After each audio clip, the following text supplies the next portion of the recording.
Okay, Gridiron 360 back in. Dave and Bill talking NFL free agency in the AFC West. We come to our last team, and our last team for all of the free agency talk, and that is the Super Bowl champion Kansas City Chiefs. The Chiefs currently sit, obviously, with the number 32 pick in this year's 2020 NFL Draft. They are number 32 out of 32 teams in terms of salary cap. Not a lot of room to work. Still the only team at a slight – they actually – I have it wrong. They are just like 15,000, so basically right at the cap. Which means they don't have enough room to sign their draft picks, so they're going to have to make some more moves to make some more space. Yep. We have a position of need for them: linebacker, cornerback, running back. So a couple areas there that we think personally that they could get better at. Let's see. I'm looking at some of the free agents. They obviously brought in Kendall Fuller, cornerback. No. Oh, I'm sorry. They let Kendall Fuller go to Washington, cornerback. They let Emmanuel Ogbah, defensive end, go to Miami.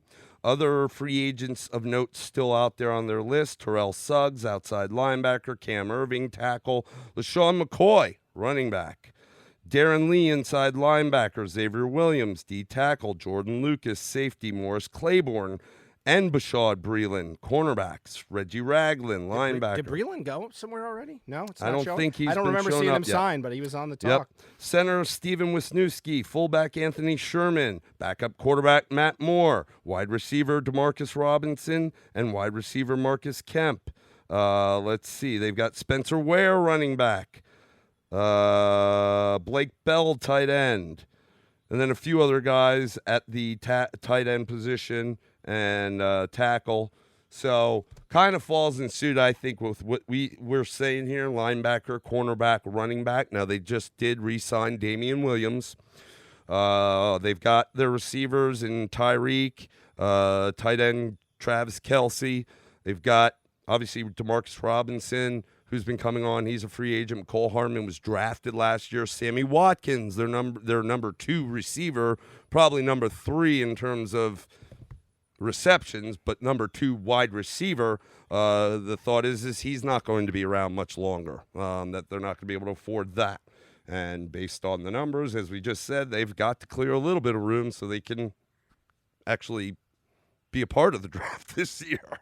Because you do have to have some money to pay those guys, even if it's not a ton because they're rookies. You got to have some money. Yeah, interesting thing here. Of their top 9 guys, okay, only Chris Jones, who is not cuttable now because he's franchised. Yep. Which I expect them to try to put together a long-term deal before the season begins. They may very well have to. Their number 1 cap hit is Sammy Watkins. He's cuttable. They could save $14 million. Can't cut Frank Clark. Can't cut Tyreek Hill. Can't cut Tyrann Mathieu. And that one's probably going to hurt this year. Chris Jones, obviously, they can't cut. Eric Fisher at left tackle. I don't know that you're going to be cutting your left tackle. You can only save about $5 million there. Certainly can't allow Mahomes to get hurt like he did last year a couple times. Yeah, I mean, and then Travis Kelce, you're not cutting him. Of those 9 guys, those are the only guys with cuttable contracts saves them money. Sammy's gone. And here's a challenge. I want everybody to picture this. He's not on the free agent list, but there was talk about this before that he's probably gone. Well, and the other part is he actually came out and said because he wants a new deal, insert that there, wants a new deal that he may sit out this year. He came out and said that. He will think about it. Now that kills them if he sits out. But here's the thing about this is it makes him cuttable. Sammy, due to injury, has sat out for almost a year in the past. Yeah, I think here's the thing you got to think about when you're the Kansas City Chiefs, and this can get really ugly. When you're this tight on money, you have the best quarterback probably right now, young quarterback in the NFL. Mm-hmm. And you're still sitting on a $5 million cap hit for him, and you've got to re-up him next year. They can exercise the 5th-year option, but that's going to escalate significantly with him. So they got to get a long-term deal done.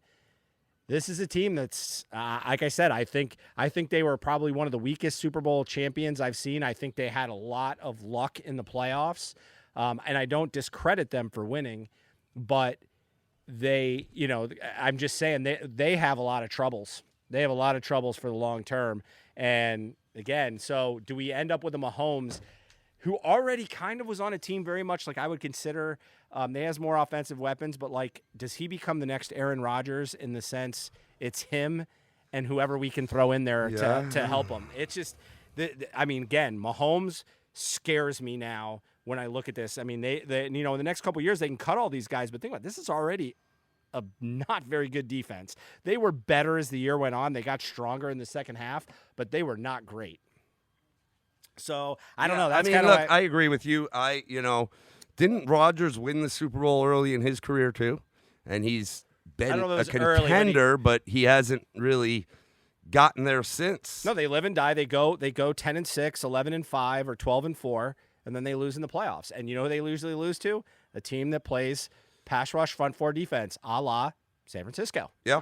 Giants have beaten that team with the front four when they had the beasts.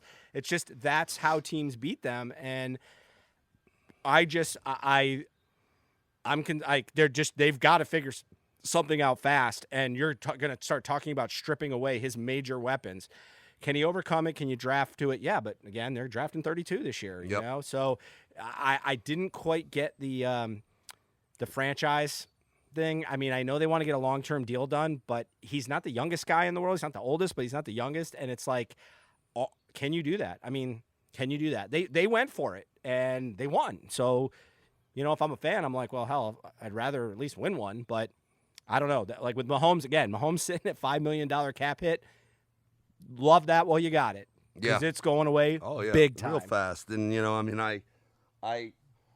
I guess I'm curious about the Damian Williams re-sign. I mean, they have to, figure something out and have a running back. But that's, at 32, that's a good spot to get a running back. And they may even still try to do it. Or a lineman. They had no – tell me last year, how many times did we talk about this? It's like they had no faith in any running back they had. And they went and re-signed the guy. It seemed like they had the least faith in. McCoy won't be there next year and all year. I mean, it was like they thought it was – Damian Williams from the get-go, and then he struggled, and then he had some injury problem, and so I don't know that them re-signing him is necessarily tipping their hand that they're riding with him. I got to be honest. I think they just so they have someone at that position because again, you got backups like Spencer Ware, who's a free agent. He's older. I don't think they keep him. They do have the young kid that they drafted last year. What the heck was his name? It'll come to me in a minute. Hardman. No. At running back. At running back, they had Darwin Thompson, and so maybe you'll start to see him come on. Okay. But and again, you talk about secondary. I mean, like they could lose a couple of their corners. Well, they already did. They already lost Fuller, and likely it seems like and then they got Breland, and they've got another guy. Who is the other guy? Hold on a second. And so I think that, and at 32, you could get a good corner, too. We said it's Okudah and everyone else, right?